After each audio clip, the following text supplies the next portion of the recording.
Opera Philadelphia wants to be Philadelphia's opera. Putting Philadelphia on the map of being a place where innovation and world-class quality happens is really important. We need the best singers, we need the best conductors, we need the best directors. And the way that happens is that we need to be seen as an influential force in opera. We want to be a source of civic pride in the city that we love so much.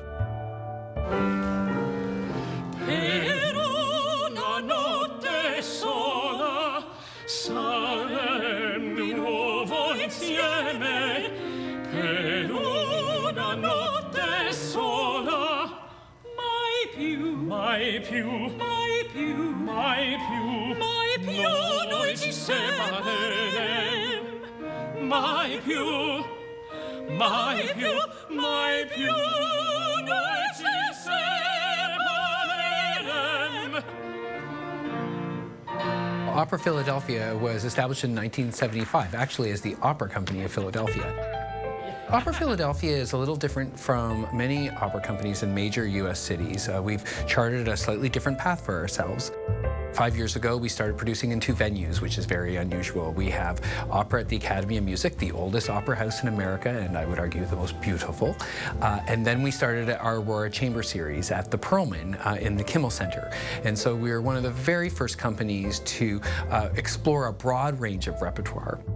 Some of the great successes for Opera Philadelphia certainly was Margaret Garner, which was by Toni Morrison, and Richard Danielpour, which was also a new opera.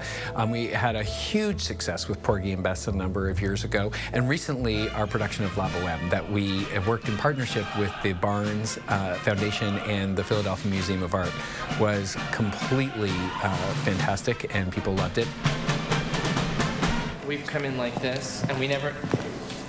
We're also different because we've made a pretty substantial commitment to develop and produce 1 new American opera every year for the next decade, starting in 2012. There's a kind of excitement here at the company that you don't find at other operas, and it's because they've invested themselves in new works. Whether you're doing, you know, theater or opera or film or whatever art form, if it's new, if you're bringing something, creation, to life for the first time, that can be the most exciting thing in an artist's career. Silent Night was just a real turning point for this company. It was a commitment to a new work by a new-to-opera composer. This is his first opera. We developed it with Minnesota Opera. It premiered in Minnesota. Between the production in Minnesota and in Philadelphia, it won the Pulitzer Prize for Music, which garnered even more interest by the time that it was here. I came to this production because Minnesota Opera had hired me to premiere this role, Lieutenant Audebert, for this production. The Opera Company of Philadelphia decided that they would also like to engage my services to continue this role when the production came here. To be able to put my mark on something, to create something completely from scratch. It's a very freeing and liberating thing for me as an artist to be able to do that. You don't have people looking at your performance and saying, they didn't sound like so-and-so, they don't look like so-and-so. This is the story of 3 battalions, a Scottish, a French, and a German battalion, on a battlefield in Belgium, all experiencing the horrors of trench warfare. And it's Christmas Eve, 1914. In Silent Night, I play the character Nicholas Sprink. And he is a German opera singer who is conscripted into the German army and forced, basically, to fight against his will.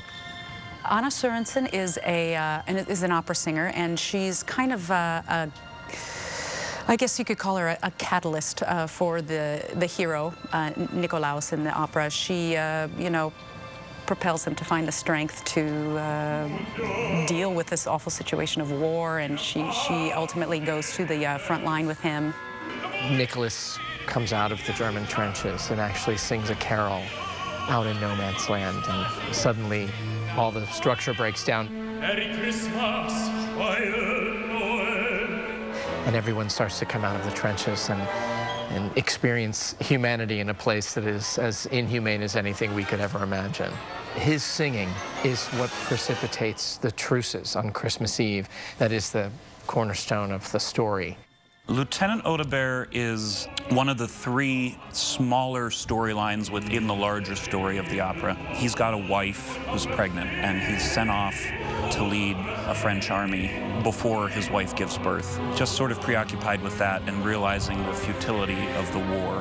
That's his journey, really. This is my third time singing with the Opera Company Philadelphia, and I love your city. You may laugh at me, but it reminds me of Paris. And the architecture is beautiful. The people at the company are wonderful. And it's just been a tremendous journey. I sat there every night watching this opera thinking it started with a blank piece of paper. It is so important to Opera Philadelphia to have young people in our audience and engaged in the arts. And we say there's a real opportunity. We as an arts institution have to step outside ourselves to make that happen. And it's completely rewarding. You can see when you go to the final dress rehearsal when there's like 2,000. I think sometimes we just sell young people too short. I liked it when Anna was like singing with her husband in her hand. Yeah, me too. Like she was going really, really high. And I was just like wondering, how does she like project that? I remember the very first time that I went, the thing that thrilled me the most as I sat there is knowing that these voices on stage were unmiked, and this whole sound, this voice just washed over my body and vibrated through my body, and it was an amazing physical experience, which you cannot get over a recording. Most people find, after experiencing opera once, is that it brings to a single experience all of the greatest aspects of theater. There's very often a dance aspect, the spectacle of the costumes and sets and wonderful productions, in addition to the highly emotionally charged aspect of singing, because music always moves people. Otherwise, we'd have, films without film scores. One of the big excuses people used to have was the inaccessibility of the language.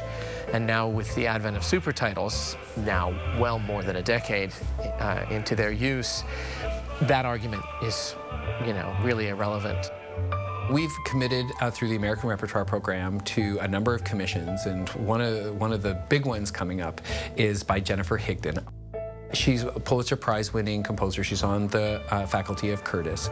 She decided she wanted to write an opera. At the same time, we were talking with our good colleagues at Santa Fe Opera, and they were also interested in Jennifer. So what we've done is we've teamed up and we've co-commissioned Cold Mountain. It's cast already. It's going to be produced in Santa Fe in the summer of 2015, and then it'll be here in February 2016.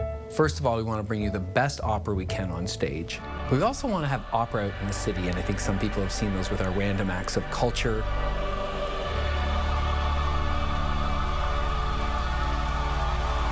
We have done a broadcast on Independence Mall, which we do every year free for the public. And we're always developing ideas to put music and song and opera into our community. All this is meant to provide a unique tapestry of operatic experiences, and that blended in with the standard repertoire of these masterpieces. We're hoping that we can give Philadelphia as many different faces of opera as humanly possible.